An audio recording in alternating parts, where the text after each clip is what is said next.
परमेश्वर का वचन सुनने के बाद आपने जो भी सीखा है उसे कमेंट करके जरूर बताएं। हजारों लोग आपके कमेंट पढ़ते हैं और आशीष पाते हैं। 6 अध्याय में पौलुस दासों के विषय में बताता है। जितने लोग जुए के नीचे अर्थात दास हैं, वे अपने स्वामियों को पूर्ण सम्मान के योग्य समझें, जिससे परमेश्वर के नाम तथा हमारी शिक्षा की निंदा न की जाए। पौलुस उन लोगों को जो दास है परामर्श देता है कि वे अपने स्वामियों को पूर्ण सम्मान के योग्य समझें। उन दिनों में दास प्रथा अर्थात गुलामी एक सामान्य बात थी। यदि कोई विश्वासी भाई गुलाम है तो उसे अपने स्वामियों का पूरा आदर करना चाहिए। आगे वह कहता है, जिससे परमेश्वर के नाम तथा हमारी शिक्षा की निंदा न की जाए। हमारे वर्तमान युग में मसीहियों से यह अपेक्षा की जाती है कि वे अपने कार्यों व आदतों में आम आदमियों से श्रेष्ठ व खरे हों। हो सकता है प्रत्येक दास अपने खाली समय में व्यर्थ बातों में समय नष्ट करता हो और 15 मिनट खर्च करने की जगह आधा घंटा खर्च करता हो, लेकिन आप उतना ही समय खर्च करते हो जितने की आज्ञा है। पर यह भी हो सकता है कि आप आधा घंटा व्यर्थ खर्च करते हो और अन्य दास 15 मिनट खर्च करते हो। तो आपके विषय में कहा जाएगा कि एक मसीही होने के नाते आप ये गलत काम नहीं करते हैं। अनेकों बार हम अपने कार्यों व अपने आचरण द्वारा प्रभु के नाम की निंदा का कारण बन जाते हैं। यह एक दुख की बात है। जब दाऊद राजा ने बतशेबा के साथ व्यभिचार किया तो नातान नबी ने उससे कहा था, तूने जो इस काम के द्वारा यहोवा के शत्रुओं को तिरस्कार करने का बड़ा अवसर दिया है। दाऊद ने अपने कार्य के द्वारा परमेश्वर के नाम की निंदा की। अपने गलत कार्यों की वजह से परमेश्वर के शत्रुओं को मसीही धर्म के विरुद्ध निंदा करने का अवसर दिया है। वह प्रभु यीशु के विषय गलत बातें बोलने का अवसर दिया। यदि आपका आचरण सही होता तो वे कभी भी प्रभु के विषय में अपशब्द न बोलते। मसीही जन होने के नाते आपसे बहुत अपेक्षाएं की जाती हैं। पौलुस कहता है, ज्यादा फल उत्पन्न करो। दूसरी आयत में, जिनके स्वामी विश्वासी हैं वे भाई होने के कारण अपने स्वामी का अनादर न करें, परंतु स्वामी की और अधिक सेवा करें, क्योंकि जो इसका लाभ प्राप्त करते हैं वे विश्वासी और प्रियजन हैं। इन सिद्धांतों को सिखाता व प्रचार करता रहे। इसलिए मसीह गुलाम होने के कारण उसे चाहिए कि वह अपने स्वामी का, चाहे उसका स्वामी गैर मसीह जन क्यों न हो, एक आदर्श दास हो। यदि किसी दास का स्वामी मसीह जन है तो हो सकता है वह दास बुरा भी माने कि उससे भी अपेक्षा की जाती है कि वह अपने स्वामी का आदर्श दास बने। पर पौलुस प्रोत्साहित करता है कि प्रत्येक मसीही दास अपने स्वामी को पूर्ण सम्मान के योग्य समझे। तीसरी आयत, यदि कोई भिन्न प्रकार की शिक्षा देता है और हमारे प्रभु यीशु मसीह के ठोस वचन तथा भक्ति के अनुसार शिक्षा से सहमत नहीं होता। पौलुस इस पत्री में करीब 6 बार भक्ति शब्द का प्रयोग करता है। वह इस शब्द भक्ति पर बहुत बातचीत करता है। पिछली बार हमने देखा था पौलुस कहता है, निसंदेह भक्ति का भेद बड़ा गंभीर है। इसके बाद इस पद में भी वह फिर भक्ति के बारे में बताता है। यदि कोई भिन्न प्रकार की शिक्षा देता है और हमारे प्रभु यीशु मसीह के वचन तथा भक्ति के अनुसार शिक्षा से सहमत नहीं होता, उद्देश्य यही है कि हम परमेश्वर के स्वभाव के अनुसार बने और हमारे कार्य भक्ति के अनुसार हों। और जो लोग अन्य प्रकार की शिक्षा देते हैं उनका आचरण इस प्रकार का होता है, वह अहंकारी है और कुछ भी नहीं समझता। उसे वाद विवाद और शब्दों पर तर्क करने का रोग है, जिससे ईर्ष्या, द्वेष, निंदा, अश्लील भाषा, बुरे बुरे संदेह और उन मनुष्यों के मध्य निरंतर झगड़े उत्पन्न होते हैं जिनकी बुद्धि भ्रष्ट हो गई है, जो सत्य से दूर हो गए हैं और जो भक्ति को लाभ का साधन मानते हैं। उनका मूल विचार क्या है? भक्ति को लाभ का साधन मानते हैं। पौलुस के अनुसार सबसे तुच्छ विचार यही है और पौलुस ऐसे लोगों से दूर रहने का परामर्श देता है। एक गुलाम है जो कहता है, मेरा स्वामी तो बड़ा भक्त है, अब सब कार्य करना बड़ा सरल हो गया, अब मैं बड़ा फायदा उठा सकता हूँ। और दूसरी ओर एक स्वामी है जो यह कहता है, मेरा गुलाम तो बड़ा भक्त और अच्छा व्यक्ति है, अब मैं उस पर भरोसा रख सकता हूँ, उसे भरोसेमंद उत्तरदायित्व सौंप सकता हूँ और इस प्रकार मैं बड़ा लाभ उसके द्वारा उठा सकता हूँ। बहुत से लोग ऐसी ही गलत शिक्षा का पालन कर रहे हैं। अनेकों लोग ऐसी गलत शिक्षा मानते और इसका समर्थन करते हैं। वे कहते हैं, यदि आप धनवान बनना चाहते हैं या महंगी कार पाना चाहते हैं तो प्रभु को ग्रहण कर लें और विश्वास रखें। विश्वास से जाएं और जो वस्तु खरीदना चाहें अग्रिम धन राशि जमा करें। प्रभु पर विश्वास रखें कि बाकी भुगतान प्रभु करेगा और कार या कोई भी वस्तु ले आए। उनके अनुसार भक्ति द्वारा संपन्नता आती है। प्रभु चाहता है कि जो वस्तु हमारे पास हो वह सबसे श्रेष्ठ हो। आप राजा की संतान हैं। प्रभु चाहता है कि आप राजा के संतानों के समान जीवन व्यतीत करें। जाइए और जाकर अपनी अभिलाषा पूरी कीजिए। श्रेष्ठ वस्तु खरीद लीजिए, क्योंकि परमेश्वर चाहता है कि आपके पास हर वस्तु रहे। इस प्रकार इन लोगों के लिए भक्ति लाभ का साधन है। इनके मध्य निरंतर झगड़े उत्पन्न होते हैं, जिनकी बुद्धि भ्रष्ट हो गई है, जो सत्य से दूर हो गए हैं। परंतु सत्य यह है, संतोष सहित भक्ति वास्तव में बड़ी कमाई है। यही वास्तव में धनी होना है। जो व्यक्ति हमेशा अधिक मांगता रहता है, कभी संतुष्ट नहीं होता, वह धनी नहीं है। मैं एक ऐसे व्यक्ति को जानता हूं जिसके पास नकद $15 करोड़ घर में और लगभग इतनी ही राशि बैंक में जमा है, जिसे उसने अपने शराब की नई दुकानें खरीदने के लिए रखा है, जो बाजार में आने वाली हैं। ये व्यक्ति 16 घंटे प्रतिदिन कार्य करता है, 7 दिन कार्य करता है, कभी छुट्टी नहीं करता, अपनी कार स्वयं ही चलाता है। मेरे विचार से ये व्यक्ति धनी नहीं, सबसे निर्धन है। इस प्रकार कोई धनी नहीं कहलाया जा सकता। तो धनी कौन है? वह जो भक्त है और जीवन में संतोष रखता है। वह धनी है जो अधिक की कामना नहीं करता, वही व्यक्ति धनी है। उसी के पास सब कुछ है। यही वास्तव में धनवान होना है। जो कुछ पास में है उसी में संतुष्ट रहना ही धनवान होना है। पौलुस इसी संतोष के विषय में बताता है। फिर वह कहता है, न तो हम संसार में कुछ लाए हैं, न यहाँ से कुछ लेकर जाएंगे। जब आपका देहांत होगा तो आप भी वही करेंगे जो अब तक प्रत्येक व्यक्ति करता रहा है। आपको सब कुछ यही संसार में छोड़ जाना पड़ेगा। आप अपने साथ एक दमड़ी भी नहीं ले जा पाएंगे। मैं अपनी माँ के पेट से नंगा निकला और वहीं नंगा लौट जाऊंगा, अय्यूब ने ऐसा कहा। मैं कुछ नहीं लाया था और अपने साथ कुछ ले भी नहीं जाऊंगा। 8वीं आयत में, यदि हमारे पास भोजन और वस्त्र है तो इन्हीं से हमें संतुष्ट रहना चाहिए। आज कितने ही लोगों ने स्वयं को निर्धन बना लिया है, क्योंकि उन्होंने इस पर संतोष नहीं किया जो उनके पास है। वे ज्यादा प्राप्त करना चाहते रहे और उनके असंतोष ने उन्हें दिवालिया बना डाला, कंगाल बना डाला। पौलुस परामर्श देता है, यदि हमारे पास भोजन और वस्त्र हैं तो इन्हीं से संतुष्ट रहे। यदि खाने व पहनने को है, प्रभु की इन्हीं में स्तुति कीजिए, संतुष्ट रहिए। 9वीं आयत, परंतु जो धनवान होना चाहते हैं, यदि ये आपके जीवन का लक्ष्य है, इसलिए आप जीवित हैं कि धनवान बने, तो ऐसे लोग प्रलोभन में, फंदे में और अनेक मूर्खतापूर्ण और हानिकारक लालसाओं में पड़ जाते हैं, जो मनुष्य को पतन तथा विनाश के गर्त में गिरा देती है। एक धनवान व्यक्ति के सामने मुझसे ज्यादा परीक्षाएं होती हैं, क्योंकि उसके धन के कारण उसके पास ज्यादा सुविधाएं और अवसर होते हैं कि वह अधिक भोग विलास कर सकता है। मुझे किसी बात की चिंता नहीं होती कि मैं अपने धन के अभाव के कारण उन सब बुरी बातों में पड़ सकूं। मैं उन वस्तुओं का खर्च नहीं उठा सकूंगा और परीक्षाओं से बचा रहूंगा। लेकिन धनवान व्यक्ति उन सब परीक्षाओं में पड़ जाएगा जिन्हें मैं स्वप्न में भी नहीं सोच सकता हूं। सो जो धनवान होना चाहते हैं, वे प्रलोभन, फंदे व अनेक मूर्खतापूर्ण और हानिकारक लालसा में पड़ जाते हैं, जो मनुष्य को पतन तथा विनाश के गर्त में गिरा देती हैं। 10वीं आयत, क्योंकि धन का लोभ सब प्रकार की बुराइयों का जड़ है। इस कथन में यह नहीं कहा गया है कि धन सब प्रकार की बुराइयों का जड़ है। आपने अक्सर लोगों को यही कहते सुना होगा, पर बात यह नहीं है। धन बुराई की जड़ नहीं है, उसे बुरा कहना गलत है। धन का लोभ सब प्रकार की बुराइयों की जड़ है। याकूब कहता है, तुम्हारे बीच होने वाली लड़ाइयों और झगड़ों का कारण क्या है? क्या इनका कारण वे भोग विलास नहीं जो तुम्हारे अंगों में परस्पर लड़ाई करते रहते हैं? संसार में धन के लोभ के कारण ही झगड़े, डाह, हत्या आदि पाए जाते हैं। सब प्रकार की बुराई धन के प्रति प्रेम के कारण ही होती है। आप जिस भी बुराई का कारण खोजें तो अंत में यही पाएंगे कि यह धन के प्रति प्रेम या लोभ के कारण हुई। आज संसार इस लोभ के कारण कुचला पड़ा है।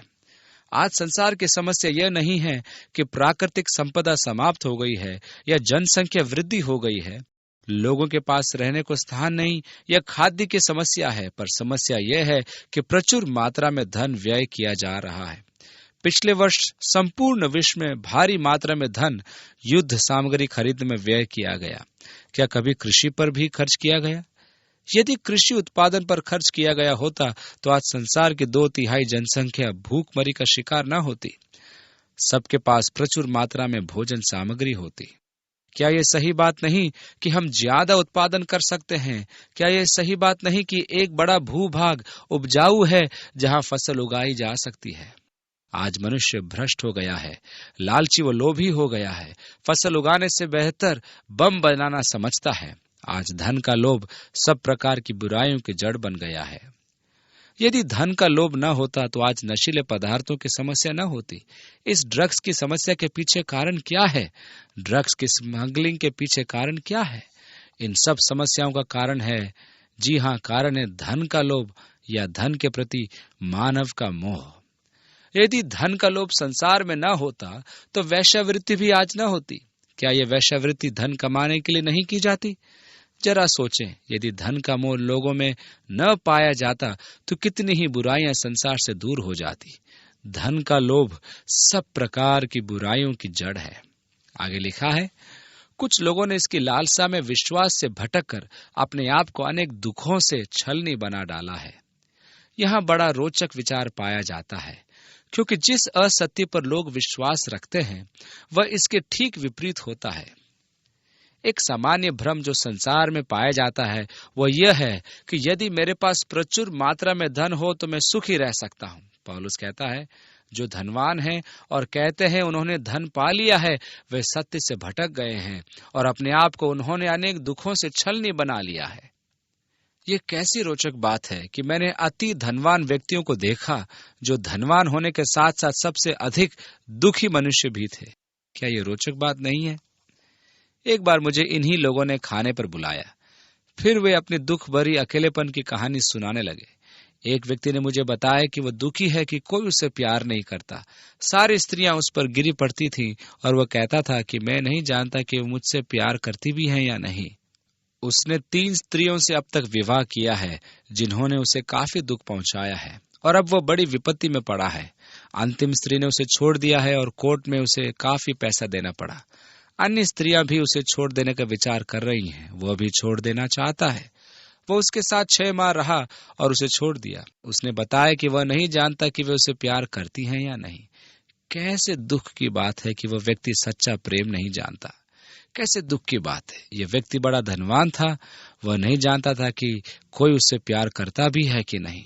11वीं आयत, परंतु हे परमेश्वर के जन, तू इन बातों से भाग। किससे भाग? धन के लोभ से भाग। आगे लिखा है, धार्मिकता, भक्ति, विश्वास, प्रेम, धैर्य और नम्रता का पीछा कर। धार्मिकता का पीछा कर। धन के पीछे, धनवान बनने के पीछे न भाग, परंतु धार्मिकता का पीछा कर। फिर भक्ति का पीछा कर। यह शब्द भक्ति फिर यहाँ उपयोग किया गया। 12वीं आयत, विश्वास की अच्छी कुश्ती लड़। अनंत जीवन को पकड़े रहे जिसके लिए तू बुलाया गया था और जिसकी उत्तम गवाही तूने अनेक गवाहों के सम्मुख दी थी। उपरोक्त सभी बातों का सारांश इस बात में पाया जाता है कि आपके जीवन का केंद्र कौन सी बात है। यदि आपके जीवन का लक्ष्य धन का लोभ, लाभ प्राप्ति की अभिलाषा है तो आप एक दुखी व्यक्ति बनेंगे। यदि आपके जीवन का लक्ष्य परमेश्वर है तो आप सच्चे अर्थों में धनवान बनेंगे। आपका जीवन आशीषमय होगा और किसी बात की घटी आपको नहीं रहेगी। इसलिए परमेश्वर को अपने जीवन का केंद्र बनाएं। धार्मिकता व भक्ति का पीछा करें ताकि आप वास्तव में धनी कहला सके। सच्ची आशीषों का आनंद उठाएं जो अनंत काल तक ठहरती हैं। परमेश्वर आपके जीवन का केंद्र रहे।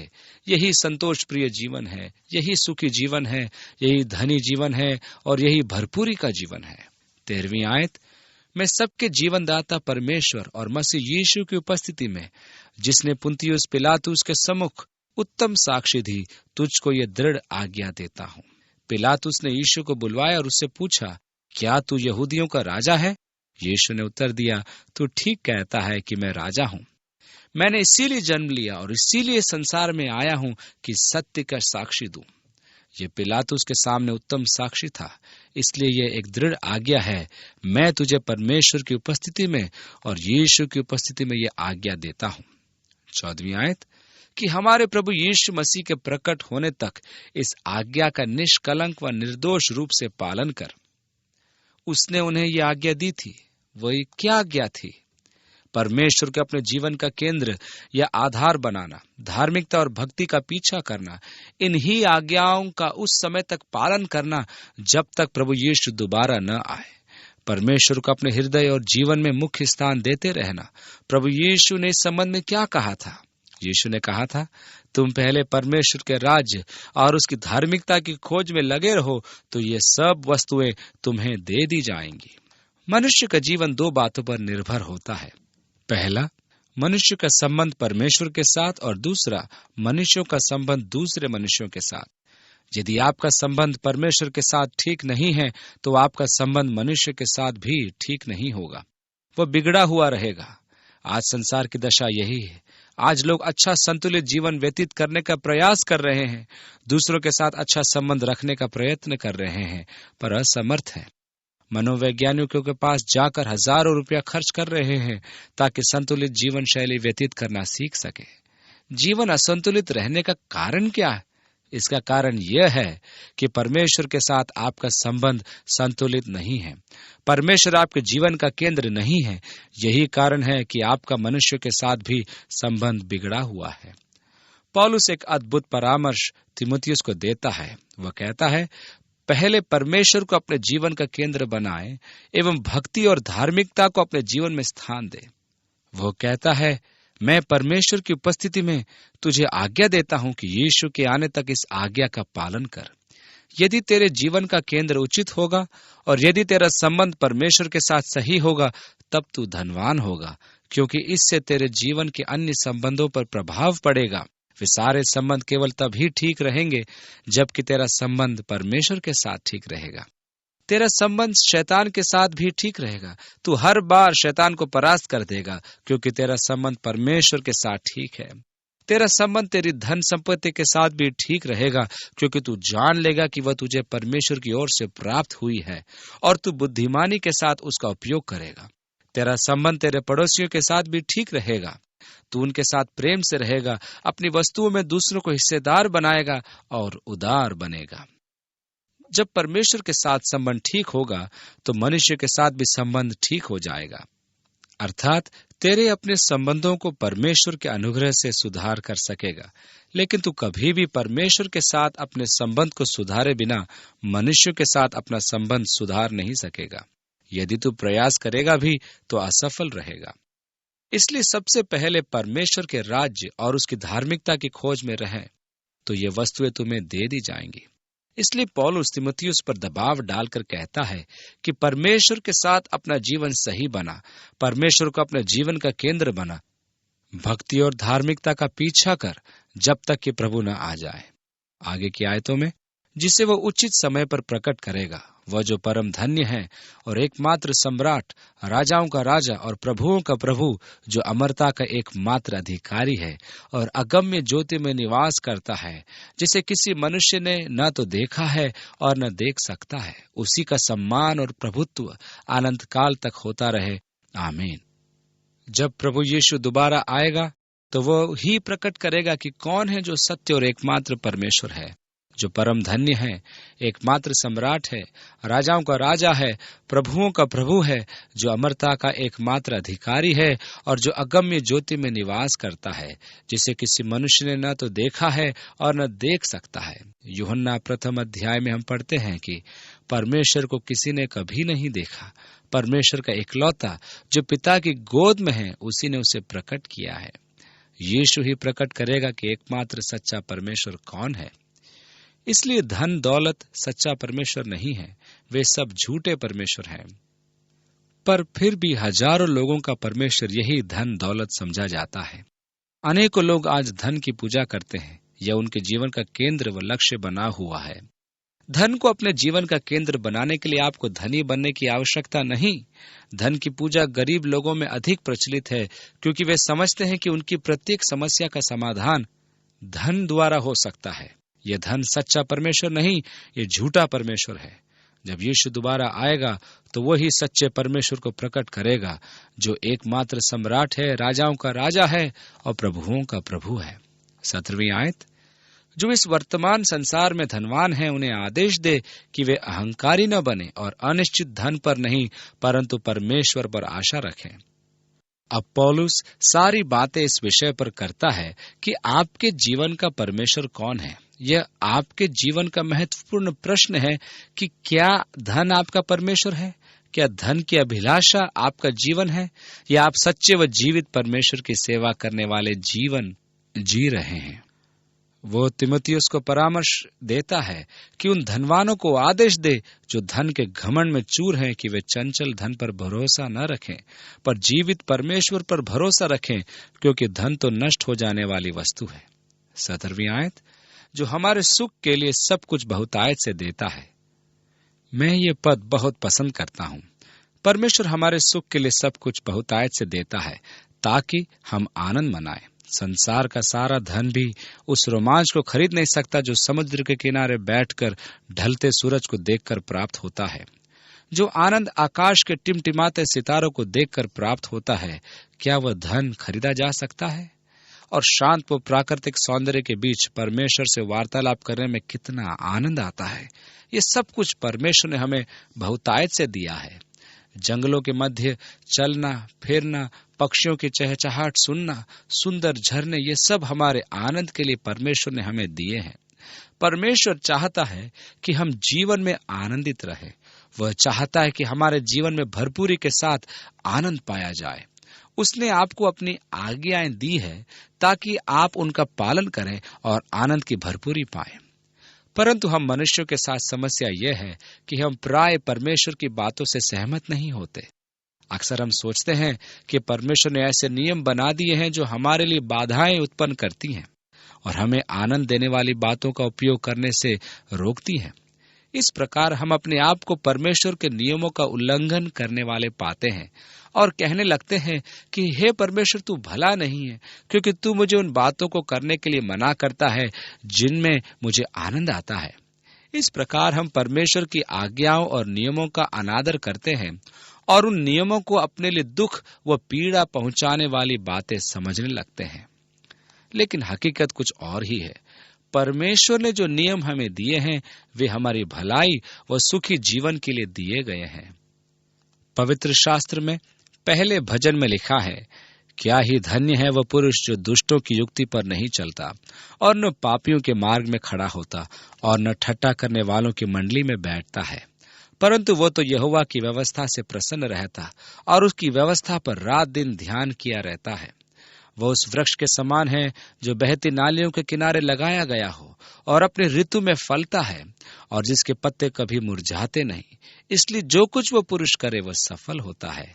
दुष्ट लोग ऐसे नहीं होते, वे उस भूसी के समान होते हैं जो पवन से उड़ाई जाती है। इस कारण दुष्ट लोग अदालत में स्थिर न रह सकेंगे और न पापी धर्मियों की मंडली में ठहरेंगे। वो पुरुष सचमुच बड़ा ही धन्य है जो परमेश्वर को अपने जीवन का केंद्र बना लेता है, क्योंकि जब परमेश्वर हमारे जीवन का केंद्र बन जाता है तभी हम उन बातों का आनंद उठा सकते हैं जो परमेश्वर हमें देता है।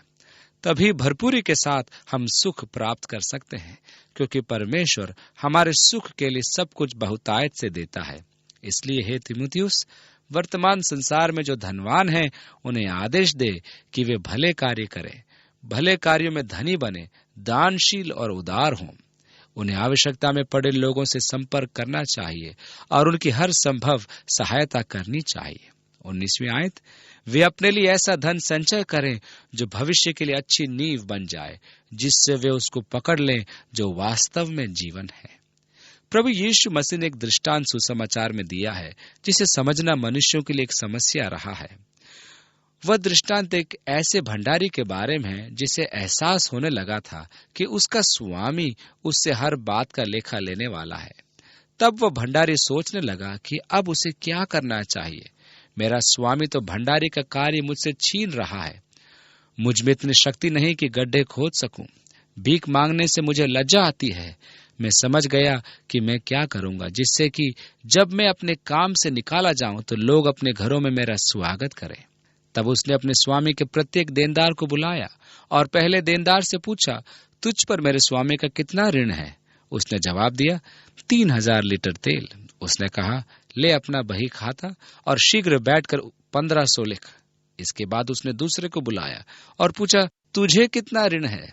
उसने कहा, 100 क्विंटल गेहूं का। तब उस भंडारी ने कहा, ले अपना बही खाता और शीघ्र बैठकर 80 लिख। इस प्रकार उस भंडारी ने सब ऋणों को कम कर दिया और संभव है उसने उनसे कहा हो कि मैंने तुम लोगों के ऋणों को कम कर दिया है, क्या बाद में आप लोग मेरी सहायता करोगे?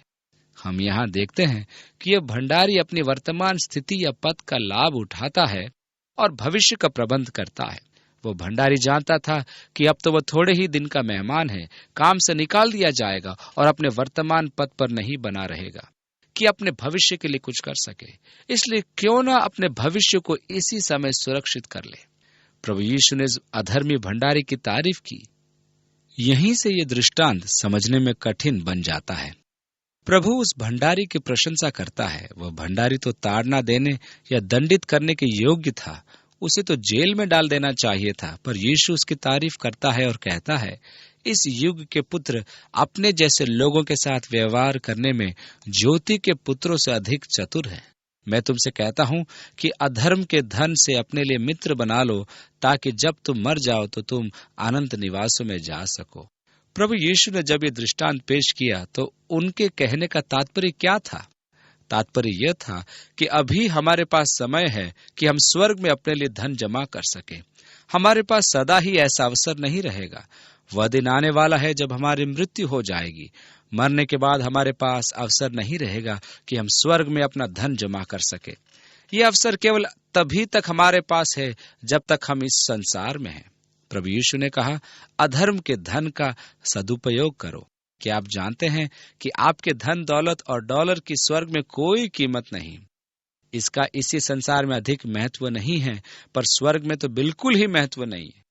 यदि आप किसी प्रकार मरने के बाद अपनी धन संपत्ति से भरा एक सूटकेस स्वर्ग में भी ले जाएं और स्वर्ग के द्वार पर खड़े होकर पतरस को पुकारते हुए कहें, हे भाई पतरस, देखो मैं अपने साथ क्या लेकर आया हूं, क्या आप मुझे अपना कमरा दिखाएंगे जो आपको रहने के लिए स्वर्ग में मिला है? तब पतरस आपसे कहेगा, ये कूड़ा करकट आप अपने सूटकेस में भर कर लाए हैं, तुम्हारा पैसा यहाँ नहीं चलता। आप कहेंगे, मैं तो सोना लाया हूं। पतरस आपसे कहेगा, फेंक दो उसे सड़क पर ताकि उससे फर्श बनाया जा सके। हम इसे मसाले में मिलाते हैं और सड़क बनाते हैं। इसलिए हमारे पास यही अवसर है कि हम अनंत स्वर्ग के लिए अभी धन जमा करें। इसलिए हे तीमुथियुस, तू धनवानों को आदेश दे कि वे भले कार्य करें, भले कार्यों में धनी बने, दानशील और उदार हों, अच्छी नींव बन जाएं और वे अनंत राज्य में प्रवेश कर सकें। अपने लिए स्वर्ग में धन संचय करो, जहां न कीड़ा और न जंग नष्ट करते हैं और न ही चोर सेंध लगाकर चोरी करते हैं। इस प्रकार जो पृथ्वी पर धनवान हैं, वे स्वर्ग में दरिद्र हैं। कितने समय तक आप पृथ्वी पर जीवित रहेंगे? अधिक से अधिक 100 वर्ष तक। और स्वर्ग में कितने वर्ष तक जीवित रहेंगे? पृथ्वी पर दरिद्र, पर स्वर्ग में धनी। इन दोनों में श्रेष्ठ कौन है? वही जो पृथ्वी पर निर्धन है। इसलिए मेरे पास ज्यादा कुछ नहीं है, ये कठिन है, पर मैं सुखी हूं, यही सब कुछ है। यदि मैं संतुष्ट हूं तो किसी बात की आवश्यकता नहीं, क्योंकि मैं धनी ठहरता हूं।